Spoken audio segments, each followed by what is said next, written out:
She is the face of impossible glamour in one of the world's most secretive and isolated nations. Ri Sol-ru, North Korea's First Lady, a woman the world glimpses only in perfectly orchestrated moments. Often draped in elegant sheath dresses, her hand adorned with a signature Lady Dior handbag, her smile a radiant, yet somehow distant, enigma.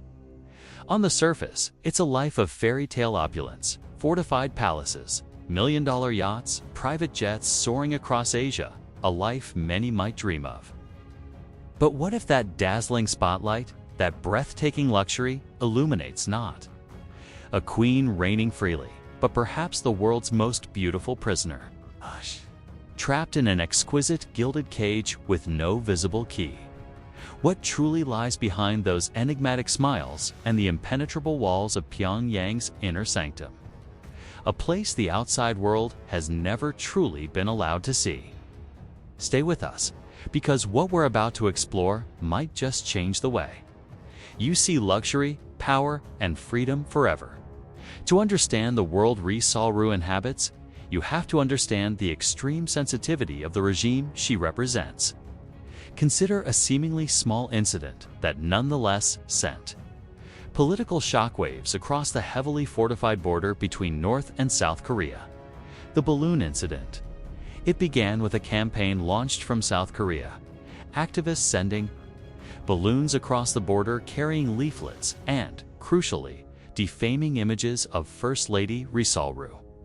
Those images, floating almost innocently through the sky, apparently struck a deep, personal nerve within Kim Jong Un's formidable pride. His response was furious and swift.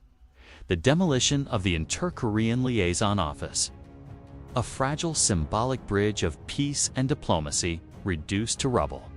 But here's where the internal power dynamics get even more fascinating.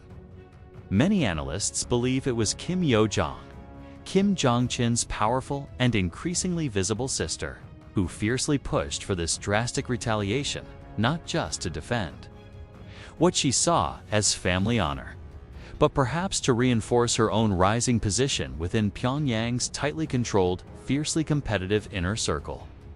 That act of destruction wasn't just a knee-jerk reaction.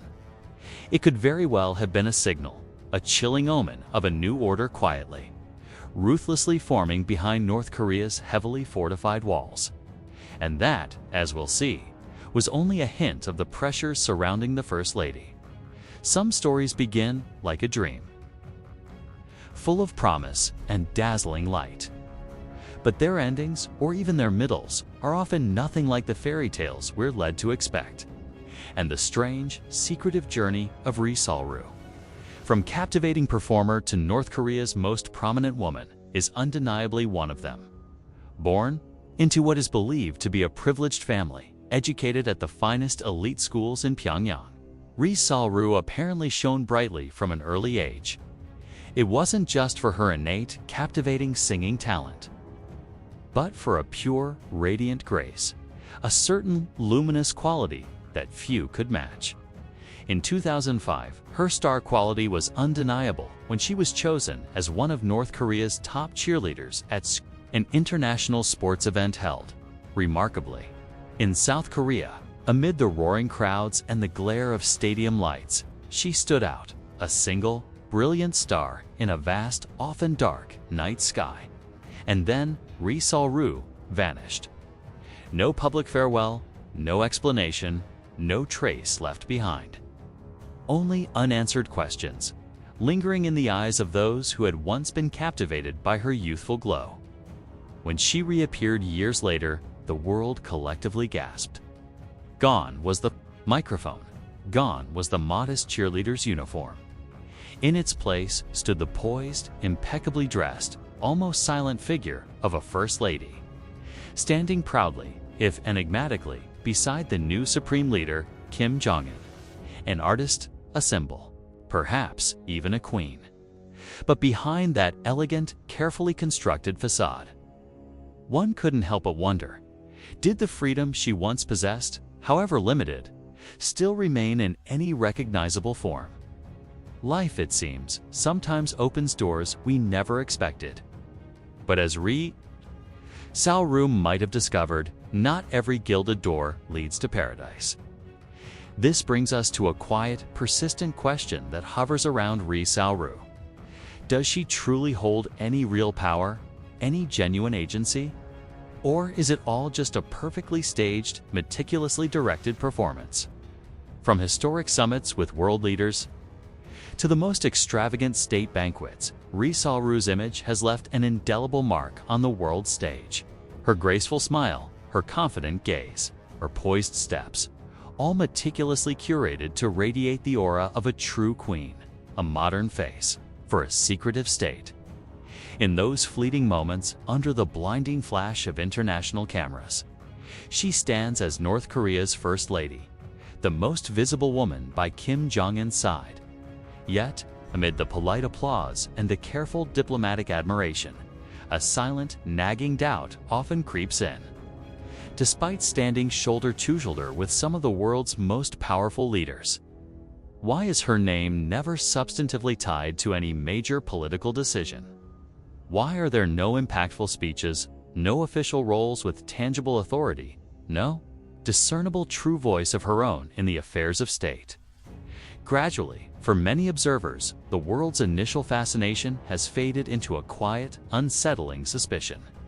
Is Ri Xiaoru merely a perfect actress, hand-picked and meticulously groomed to become the sophisticated modern face of a new North Korea? A fashion icon, yes. A model of prescribed feminine grace, absolutely. But ultimately, perhaps just a silent, beautiful pawn in a much larger, much more opaque, hidden game of power. And so, under the relentless glitz and glamour of red carpets and flashing lights, a somewhat bittersweet, almost tragic realization begins to set in for many. Beneath that flawless, polished beauty might lie a carefully caged soul. A radiant woman who may never truly have the chance to live a life or even a thought that is entirely her own. She once walked under glittering chandeliers, draped in silk gowns that whispered of unimaginable privilege. But perhaps that dazzling glow was never quite enough to warm the chilling reality of the world she truly inhabited. It's believed that after each glamorous public appearance, Ri Xiaoru's life would recede back into a far darker, more constrained existence. A world few, if any, outsider speaks of with certainty. A world where true, unscripted freedom simply doesn't exist. And where the towering palace walls were built not just to protect, but perhaps to imprison reports and analyses from those who study the secretive state. Paint a grim picture, allegedly cut off entirely from her birth family, unable to contact them freely. No personal, unrestricted internet, no independent phone, no unvetted access to outside news or information. Every word she speaks in public, every glance she casts, every smile she offers, all are said to follow a carefully written, minutely rehearsed script. Even those closest to her, the aides constantly at her side, are rumored to be there not primarily to serve her needs, but to monitor her every breath, her every flicker of emotion. And perhaps the cruelest, most unspoken truth of all in her rarefied world: divorce, or any exit from her role, is simply not an option. Once she stepped into that gilded cage, the door to any semblance of personal freedom, as many understand, it was likely locked forever. Looking at Ri Xiaoru today, through this lens, people no longer just see a radiant queen. They see a brilliant, perhaps lonely, bird trapped behind exquisitely crafted golden bars.